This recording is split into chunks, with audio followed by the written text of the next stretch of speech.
രാവിലെ 7 മണിക്ക് ആരംഭിച്ച പോളിംഗ് ഇപ്പോഴും തുടരുകയാണ്. 4 മണിക്കൂർ 20 മിനിറ്റും 42 സെക്കൻഡ് പിന്നിട്ട് കഴിഞ്ഞു. ഇപ്പോൾ 26% ലക്ഷ്മി പോളിംഗ്.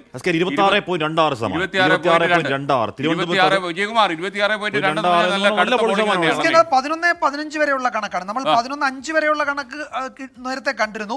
അതിനെക്കാട്ടി 2% കൂടി 26.26 ഉയർന്നു. അതിലും 27.81 തുടരുകയാണ്. ചാലക്കുടി 27.34 നിൽക്കുന്നു. കണ്ണൂർ 27.26 വയനാട് 26.81.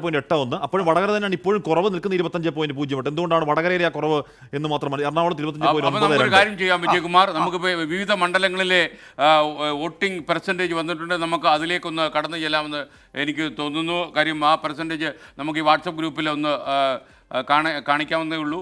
അത് നമുക്ക് നോക്കാവുന്നതേ ഉള്ളൂ.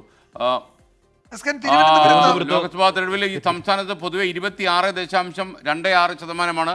തിരുവനന്തപുരം 25.66, ആറ്റിങ്ങൽ 27.81, കൊല്ലം 25.94, പത്തനംതിട്ട 26.67, മാവേലിക്കര 26.76, ആലപ്പുഴ 27.64, കോട്ടയം 26.41, ഇടുക്കി 26.12, എറണാകുളം 25.92, ചാലക്കുടി 27.34, തൃശ്ശൂർ 26.41, പാലക്കാട് 27.60, ആലത്തൂർ 26.19, പൊന്നാനി 23.22, മലപ്പുറം 24.78, കോഴിക്കോട് 25.62, വയനാട് 26.81, വടകര 25.08, കണ്ണൂർ 27.26, കാസർഗോഡ് 26.33. ഏറ്റവും കുറവ് പൊന്നാനിയിലാണ്. ഏറ്റവും കൂടുതൽ ഏറ്റവും കുറവ് പൊന്നാനിയിലുമാണ്. ഏറ്റവും കൂടുതൽ കേരളത്തിലെ 20 മണ്ഡലങ്ങളിലും കനത്ത പോളിംഗ് എന്നാണ് നമ്മൾ മനസ്സിലാക്കുന്നത്. ആറ്റിങ്ങൽ മണ്ഡലം റെക്കോർഡ് ഇട്ടു. 27.81% ആണ് അവിടുത്തെ പോളിംഗ്. ഏതാണ്ട് 4 മണിക്കൂർ 22 മിനിറ്റ് കഴിഞ്ഞു. 6 മണിവരെയാണ് ഇന്ന് പോളിംഗ്. 20 മണ്ഡലങ്ങളിലും വലിയ ക്യൂ കാണുന്നുണ്ട്. കനത്ത ചൂടാണ്. കാലാവസ്ഥയും കടുക്കുകയാണ്. വേനൽ മഴയ്ക്കും സാധ്യത.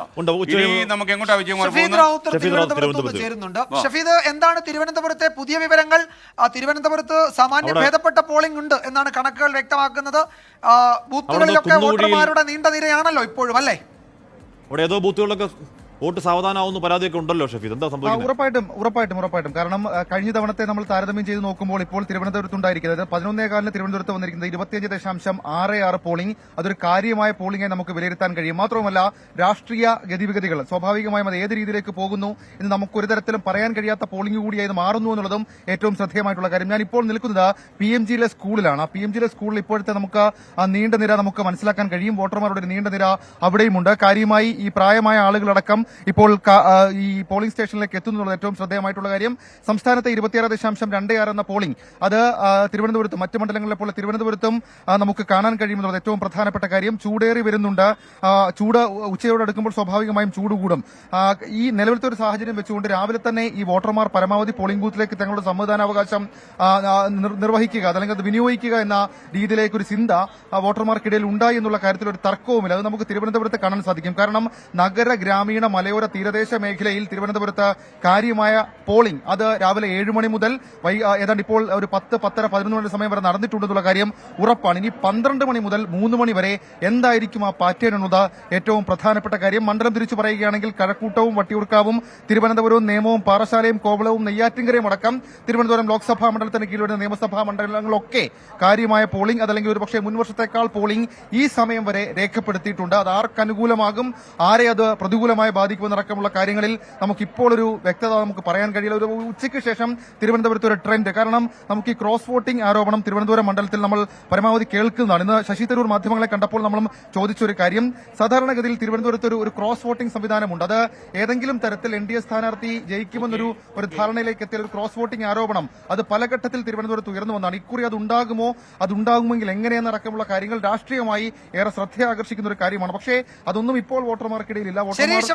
അത്തരം കേന്ദ്രങ്ങൾ ക്രോസ് വോട്ടിംഗ് കേന്ദ്രങ്ങളുടെ നീക്കങ്ങൾ നോക്കേണ്ടതാണ്. ഉച്ചയ്ക്ക് ശേഷമായിരിക്കും, 3 മണിക്ക് ശേഷമാണ്. ജസ്റ്റ് മലയൻകീഴ് മച്ചയിൽ 112 നമ്പർ ബൂത്തിൽ 50,000 രൂപ താഴെ വീണ് നേടി ഏതോ പാമ്പുടിച്ചോന്റെ പോയതാ പാവപ്പെട്ടവരുടെ പണം ഏതോ പാവപ്പെട്ടവരുടെ പണം പോയതാ. പാവപ്പെട്ടവരുടെ. അതിനിടയ്ക്ക് ആസിഫ് അലി ഊട്ടി ചെയ്യുന്ന ദൃശ്യമാണ് ഇപ്പോൾ പ്രേക്ഷകർ കാണുന്നത്.